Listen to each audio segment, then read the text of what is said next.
Thank you and welcome back to the Greg Struss Show. I'm Greg Struss, almost live and direct here from Cable Television City in Elmhurst. Glad to have you along this week once again as we continue the series of yours truly in front of a black curtain. And I got a little color going back there tonight. Just wanted to kind of do something a little bit different. And you know, making our way into the change, as they say. You know, spring is all about house cleaning, and we've done some house cleaning here. Just kind of going through some things and doing some things differently now that I have survived my 50th birthday. I can't believe it. You know, I remember when I was much younger and thinking that 50 was old.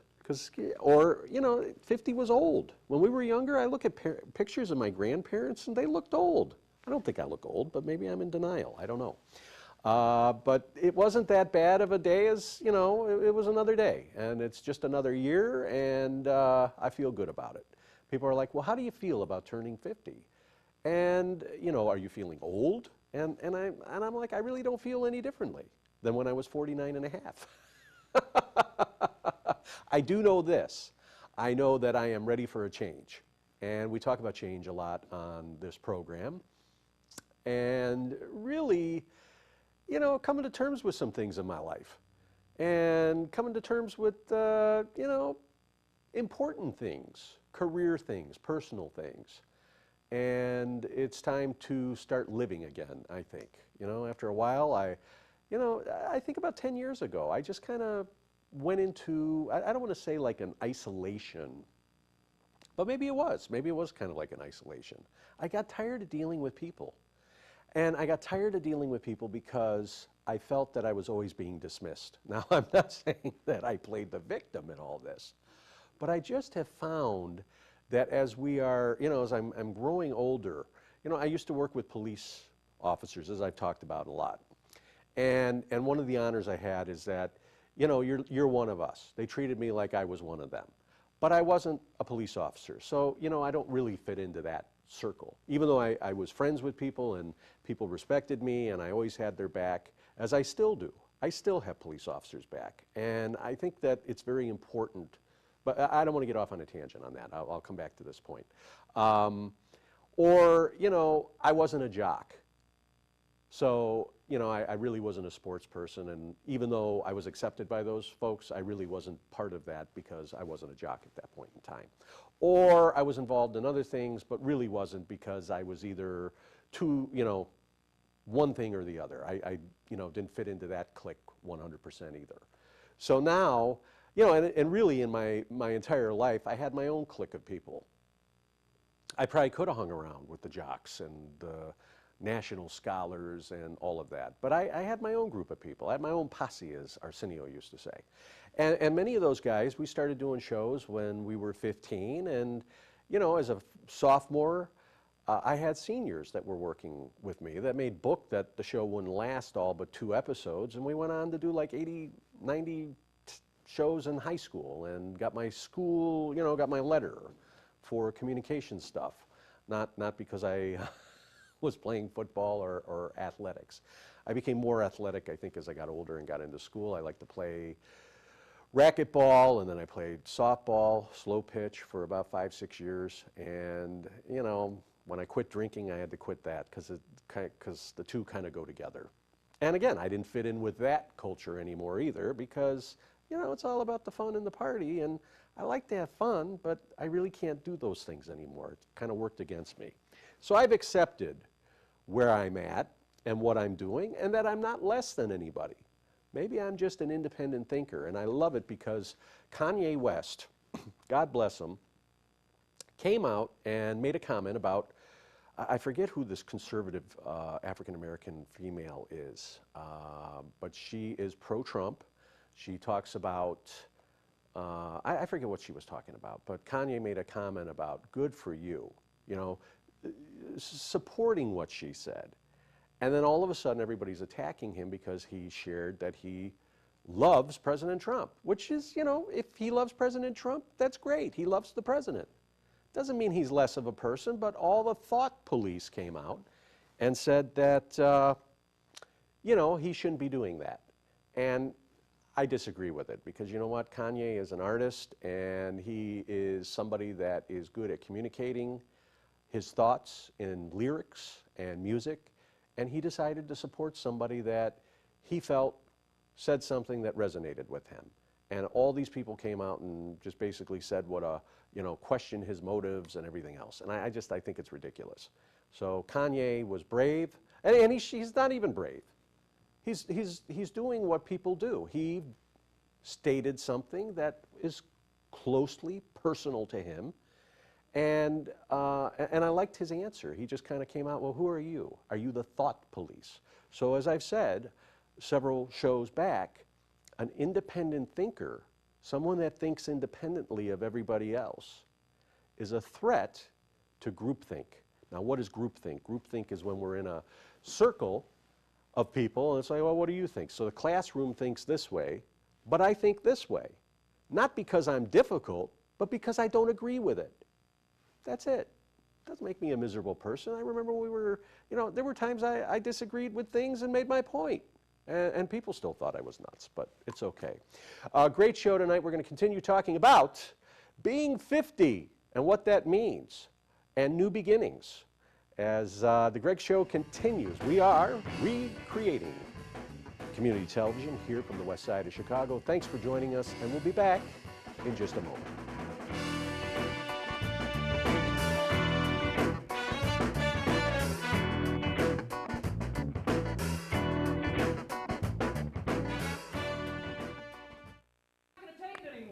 You know what I'm gonna do? Do you?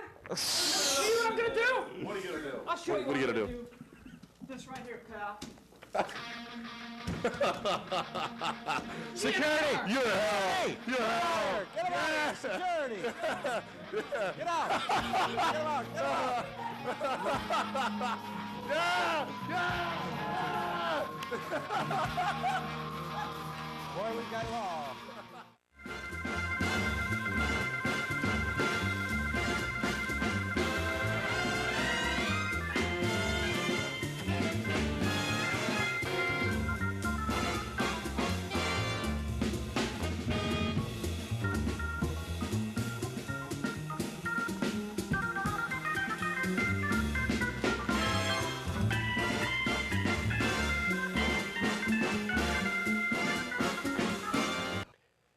And welcome back to the Greg Struss Show. I'm Greg Struss. One thing that I want to continue talking about as I turn 50 is I heard from many people on Facebook, and I'm not on Facebook that often. And as a matter of fact, I have very high security settings on Facebook.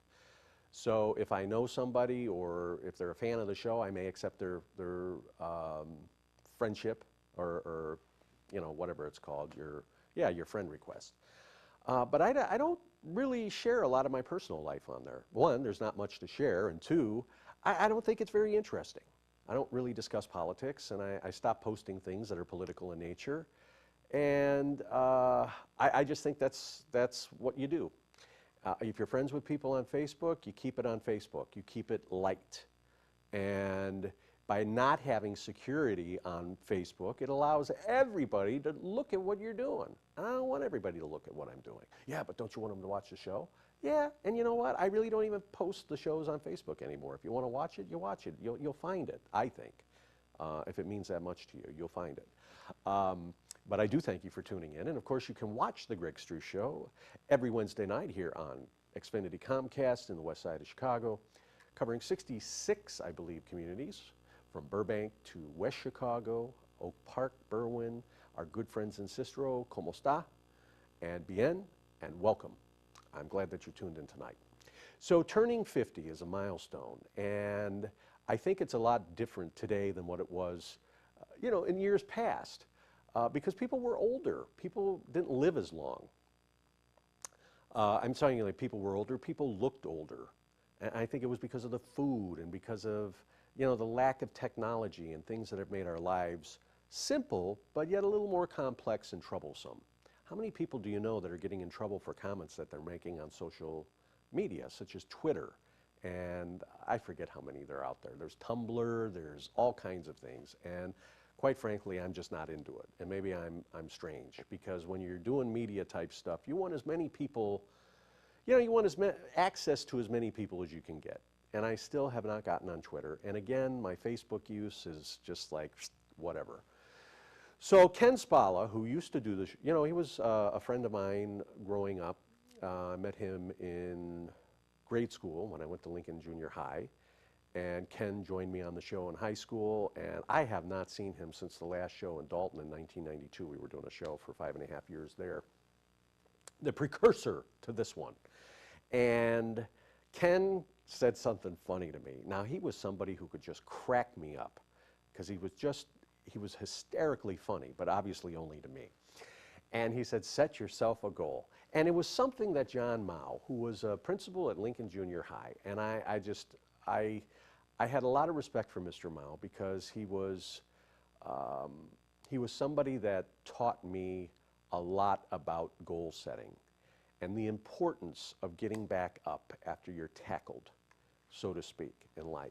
And I wish, that I would have stayed in touch with Mr. Mao throughout the years when I was going through different things in my life to get his perspective.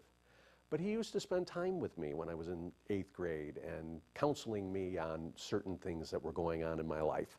And he always told everybody, set yourself a goal. And when you accomplish that goal, great things happen. And then you set another goal. And I don't know where it was in my life that I just kind of stopped setting goals. And that's what happens. I think when you're driven, as I was earlier in life, you miss out on a lot of things. And when you're not driven, you miss out on even more. So can you explain yourself, Greg, in saying that? I think when you're so focused, when I was so focused on getting a show and getting it on the air and having a professional life, that I was so focused on that I didn't really realize, wow, there's more to life than just chasing after this. So all I did was work all the time. And then I went through a period of time where I didn't work all the time. And it was not good for me. I always felt that I've done better in my life when I've been busy, focused, and goal-oriented. And when you fall off that train track, I think it's kind of hard to get back on, because there's a grind to it. Waking up every day, and when you go to work and you do different things, there's the grind of life. But then if you're in certain professions where you have benefits and vacation time, you take a break, and that's important. And I think I missed out on a lot of that. And when I was talking with somebody recently, I said, what was 50 like for you? And she said, well, I just came to terms with the fact that I'm not going to do anything more in my life, that this is where I'm at and I'm okay with it. And I thought to myself, are you giving up? Or have you accepted what you have and you're okay with it? Now, there's two ways to do that. I kind of interpret it as that I can't do better than where I'm at right now. And I think that's BS. And when people say, well, you think you're better? No, I'm getting better. I'm getting better. And I really think that, my hardest critic has been me.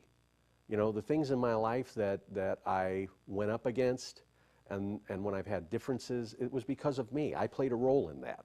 And I think it's very important to realize the role that I play in my own trouble or my own success. And unfortunately, I ran into times where I really got beaten down by it. And because I didn't have people to talk to anymore. Most of my support people and people that guided me along in my pursuit of a media career died. They passed on. And I didn't meet those people again. And when you have those people in your life and they're no longer there, it's like, okay, well, what do I do now? Who do I talk to? Now, I've always had my own voice, and I've always made a decision, and that's what I respect about, that's what I respect about President Trump. That's what I respect about people when they make a decision. Now, it may not be the popular decision, it may not be a decision that I agree with, but I respect somebody that isn't wishy-washy. And you know what I saw even worse? Now, we see police officers going into buildings. We see them pulling over cars.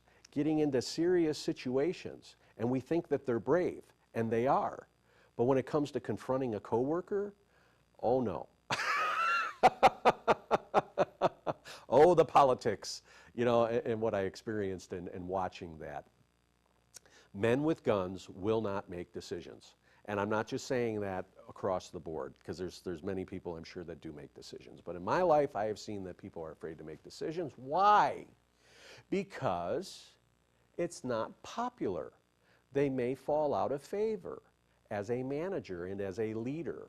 So therefore, what happens? We kind of put followers in leadership positions, and then when it comes time to make important decisions, it's like, oh, well, we're going to have to go somewhere else. Now me, and maybe I got, I don't know, it was a different time. But I found that when I was dispatching, we didn't have time to ask everybody, ask the sergeant for, where do you want to send this car? Because that wasn't their role. I was always taught that send the police if a call comes in. You don't sit there and litigate it on the phone. You send the officer because that's what they're to do. So I adhered to that. And when it came time, when things were hitting the fan, I cleared cars. I cleared cars from lunch, J1 as they call it.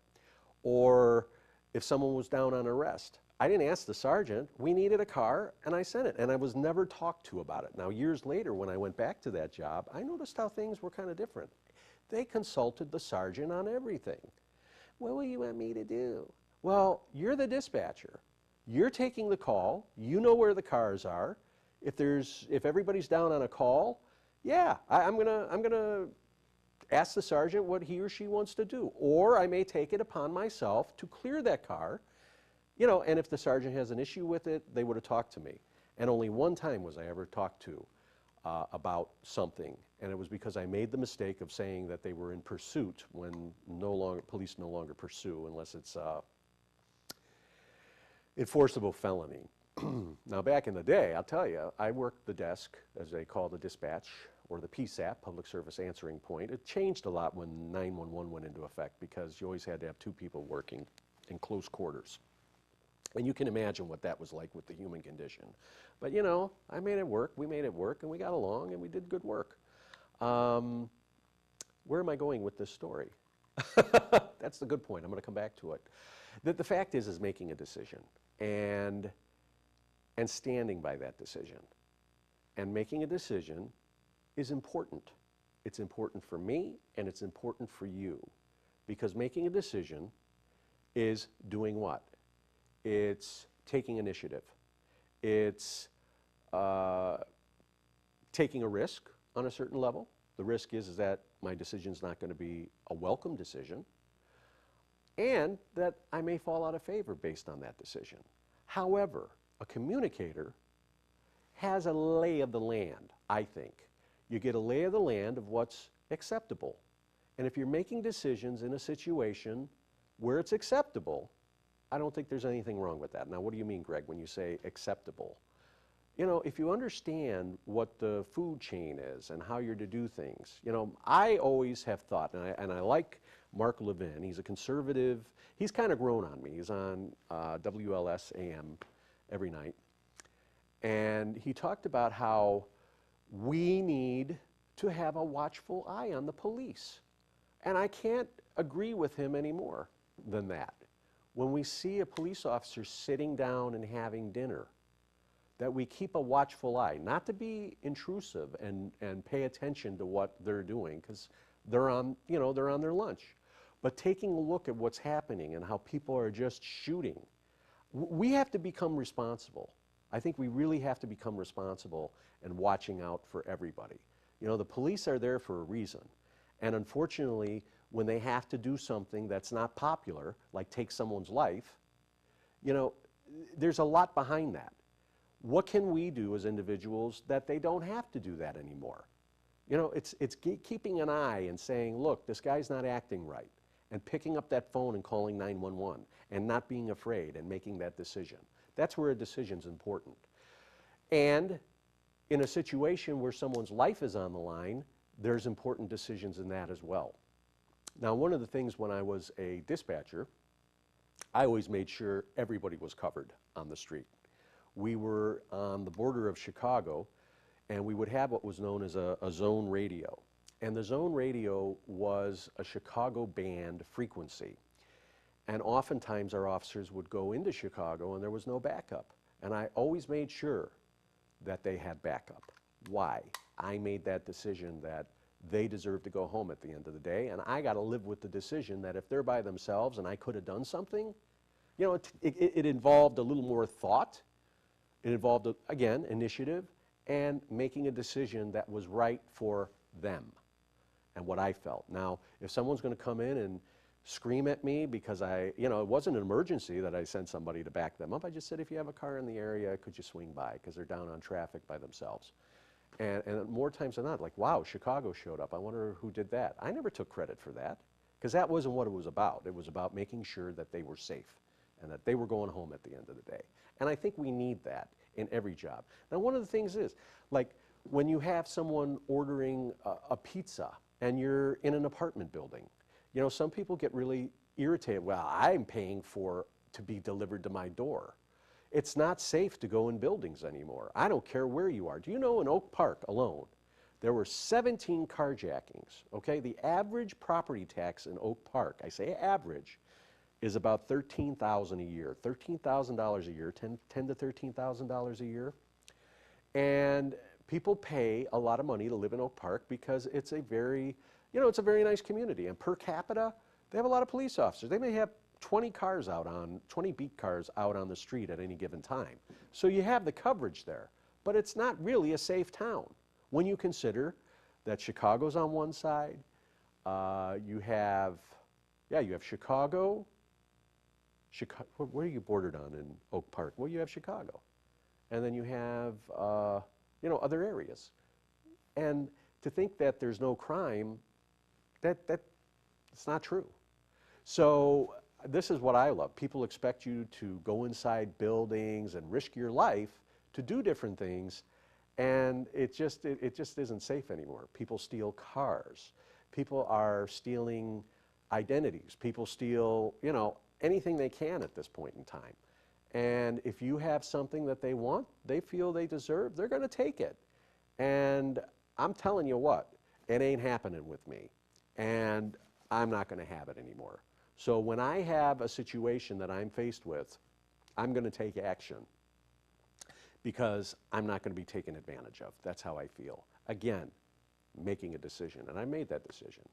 You know, and until you're a victim of a crime, as I was several weeks ago when a car was stolen from me, you know, I wasn't hurt, nobody stuck a gun in my head, but they're still driving around in this car. And I don't even know what I'm liable for as far as the insurance is concerned.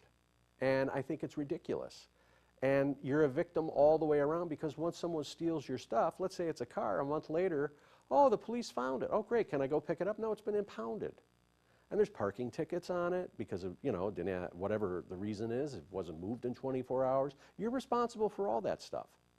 And you're a victim of a crime, and it's going to continue to cost money because you got to get the car out of impound, got to get it fixed, and then whatever insurance is. And I'm fed up with all of it.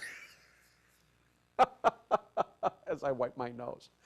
So I think we talked a lot about different things today on the show, making a decision, the importance of that. And then when someone makes a comment that supports a political person that maybe a majority or the so-called majority don't agree with, that they're lesser than. And where did our right of free speech go? Free speech, that's what free speech is all about. Free speech is being able to say that, hey, I like what President Trump is doing. And you know what? If you don't, that's okay.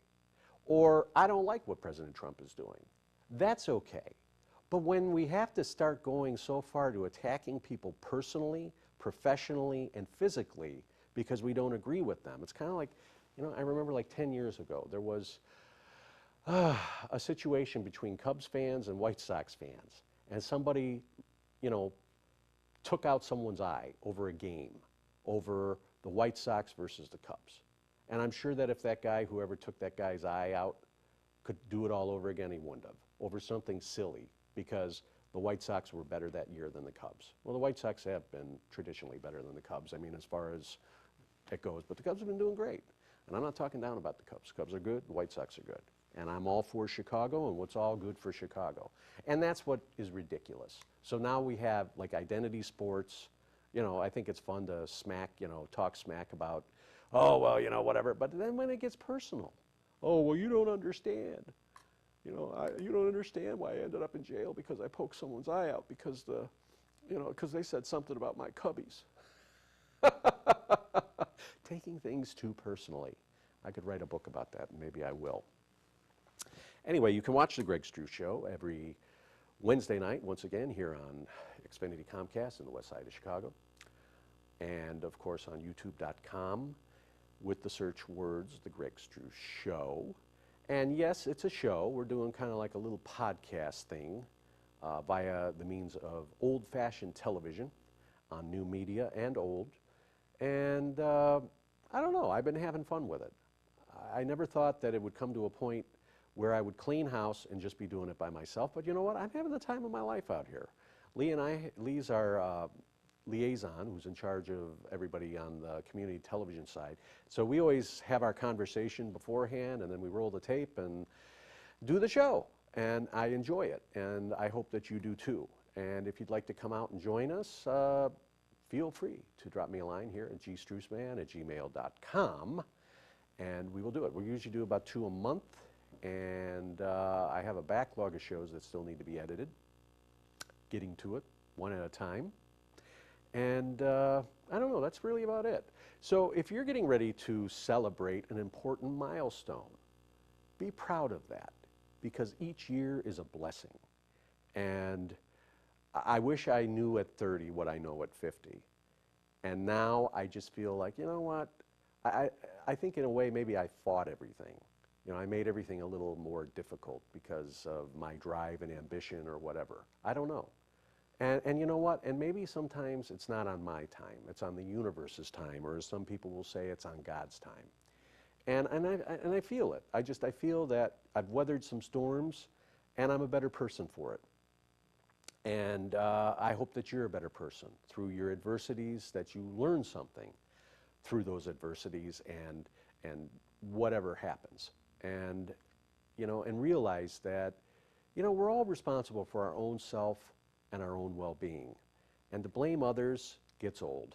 So I'm not blaming anyone. I'm saying, look, I understand where I'm at in my life. It's because of where, decisions that I've made. Now, it's not to say that where I'm at is a bad place. I'm ready to do more. I'm ready to do more. So now that I'm ready and I'm putting it out there, I'm taking I'm doing something important. I'm putting it out there. So now I'm kind of on the line that, oh, you know what? You're going to do it because you're ready to do it. And if you're ready to do it, you're going to do it too. Anyway, Greg Struss, I thank you for joining us. I know I talked about a lot of different things, the importance of making decisions and standing behind those decisions. People are always going to bully me and say, well, are you sure about that? Yeah, I'm sure about it. And if I had to do it again, I'll do it again. Just because you disagree with it doesn't mean that everybody else disagrees with it. And maybe if it was the wrong decision, I'll say, hey, you know what? I made the wrong decision, and I apologize. But I did what I felt that I needed to do, and if I had to do it all over again, I'd probably do it again.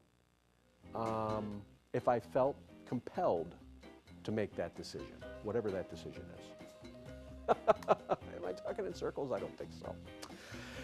So that's about it. I think I'm all talked out for the week. Greg Struss, thank you for joining us, and we'll see you again next time. Goodbye, everybody.